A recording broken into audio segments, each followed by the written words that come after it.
So, kakulaber to, green, naging hinog na siya, naging yellow. Ito yung PG610. Maganda, malalaki, malalakas mamunga. Sunod natin ikat itong mga chupon. Nutrients, ano to, competition. Kumakain ng mga abono po ito.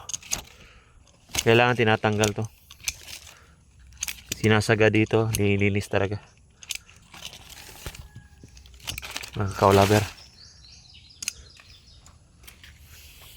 Yan to. Tanggalin. Part of pruning ito. Ito mga kakulaber. Pruning natin konti. Ito. Linisan natin konti mga kakulaber to. Ito may hinog na. Pwedeng harbisin. So.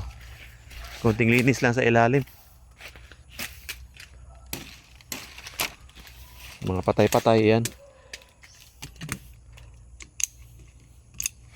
Ito. Part of pruning. So okay na siya mga kaulaber. PG610. Maganda yung tayo oh.